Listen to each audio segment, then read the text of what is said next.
Oletko sinä koskaan miettinyt, mitä näytteellesi tapahtuu laboratoriossa? Kutsuimme 2 fitnessblokkaria mukaan selvittämään, mitä suljettujen ovien takana oikein tapahtuu. Moi, mun nimi on Hanna ja mä oon bioanalyytikko-opiskelija. Tänään meidän tarkoitus oli Sannan ja Susannan kanssa kertoa ja näyttää teille vähän, mitä bioanalyytikkojen työ pitää sisällään. Minkälaisilla odotuksilla ootte? Vähän jännittää. No jännittää, kun ei yhtään tiedä minkälaiset arvot sieltä oikein tulee. No, eiköhän lähdetä ottamaan siitä selvää. Ensimmäisenä verinäytteen ottoon. Verinäytteen otto on kenties yleisimpiä bioanalyytikon työtehtäviä. Taitava ammattilainen osaa ottaa huomioon asiakkaan erityistarpeet ja esimerkiksi jännityksen. Eli mä valmistan, laitan kaikki kammat kuntoon ja jautetaan sun sitten verta. Ja olithan ollut syömättä ja juomatta 12 tuntia. Kyllä. Jännittääkö? Jännittää. No, hyvin tää menee. Seuraavaksi ohjeistan sulle, että miten ottaa sen pissanäytteen. Joo. Bioanalyytikon työhön kuuluu myös asiakkaiden ohjeistaminen näytteenantoon, jotta saatuihin tuloksiin voidaan todella luottaa. Se on siinä. Selvä. Tuliko kysyttävää? Ei kysyttävää. Hyvä juttu. Mennään vaan. Yksi eniten tehdyistä veritutkimuksista on perusverenkuva. Siitä saadaan selville monia elimistön perusterveydestä kertovia arvoja, kuten hemoglobiini, veren valkosolujen määrä ja esimerkiksi allergiataipumus. Analyysi tehdään automaatilla, mutta tarvittaessa tulos voidaan tarkistaa myös ihmissilmin katsottuna. Bioanalyytikon työhön kuuluukin siis myös paljon käsintyötä ja se vaatii tarkat ja virkeät silmät. Otetusta näytteestä erotetaan tiheyserojen avulla veren eri osat eli solut ja plasma. Osista voidaan sen jälkeen selvittää satojen eri aineiden pitoisuuksia 10 eri menetelmillä. Seuraavaksi verestä tutkitaan sen sisältämiä kemiallisia aineita. Siihen tarvitaan aiemmin eroteltua veriplasmaa. Urheilijoina teitä varmaan kiinnostaa esimerkiksi teidän maksan ja munuaisen hyvinvointi, se miten teidän keho on nesteytynyt, tai esimerkiksi teidän verensokeri- ja rasva-arvot, eikö vaan? Koska te olette viimeksi mittauttanut teidän kolesterolia? 3 vuotta sitten. No mun on kyllä pakko myöntää, että en muista, jotenka siitä on kyllä varmasti aika kauan aikaa. No, näillä koneilla me saadaan se selville.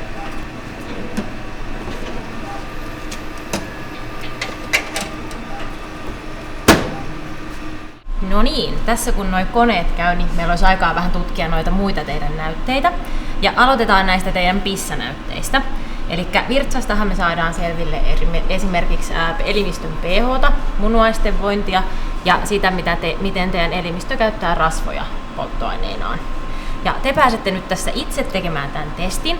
Tehdään tämmöisellä pikaliuskalla. Siitä vaan liuskaa. Kiitos. Noin. Kiitos. Hyvä. Ootteko valmiina? Tiedätte mitä teette? Noniin. N, Y, T, nyt!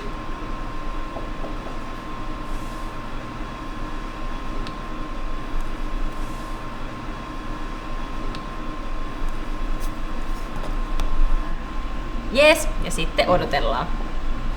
Ja seuraavaksi me mitataan vähän aerobisen kunnon kannalta tärkeää tekijää, eli keuhkoja. Ja tällä kertaa me tehdään se tämmöisellä hyvin yksinkertaisella ulospuhalluskokeella.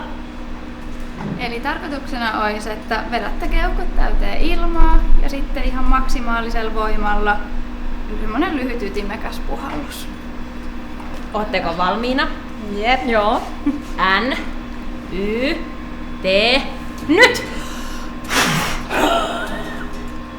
Kumpi voitti? Aika tasaiselta näyttää. No niin, nyt me ollaan saatu valmiiksi aika laaja kirjo erilaisia tutkimuksia näistä teidän näytteistä. Teillehän me valittiin urheilijan näkökulmasta kiinnostavia tutkimuksia, kuten esimerkiksi pitkäaikaissokeri, joka kertoo vähän siitä, miten se verensokeri vaihtelee pidemmällä aikajaksolla. Te olette saanut tulokset. Miltä se näyttää? Onko siellä jotain yllätyksiä? No ei itse asiassa, ei täältä mitään ihan kauhean isoja yllätyksiä tullut, että hyvät tulokset hyvässä kunnossa on. Et se, mikä ehkä eniten nyt niinku yllätti, niin oli se, että toi treenaaminen näkyy kuitenkin jollakin tavalla noissa tuloksissa. Et kun on tuossa aamulla viimeksi tehnyt viimeisen treenin, niin sienlaista pientä heittoa siellä, mutta muuten. Mites Sanna? No tosi hyvä oloset arvot kyllä ihan kaikessa näyttäisi olevan, eli todennäköisesti asioita on tehty oikein. Kyllä, niin näyttää vähän munkin silmään siltä. Mites teillä on muuten päivä mennyt? Oletteko te oppinut jotain? Onko teillä ollut kivaa täällä?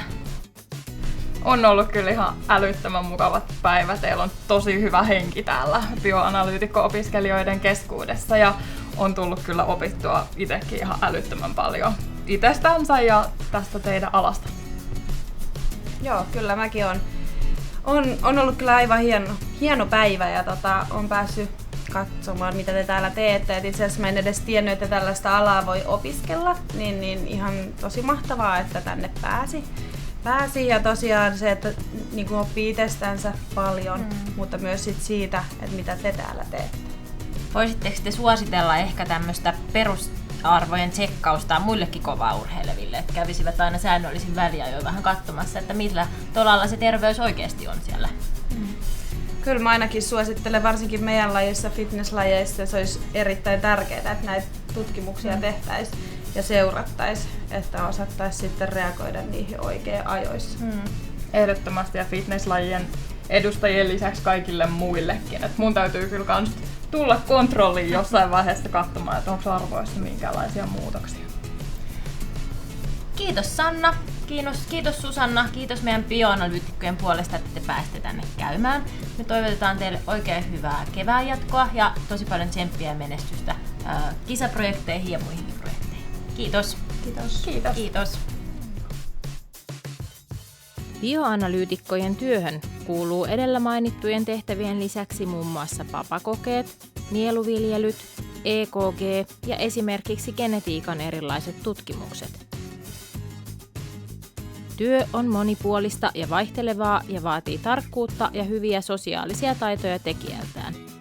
Jopa 80% lääkärien tekemistä diagnooseista perustuu laboratoriotutkimusten vastauksiin.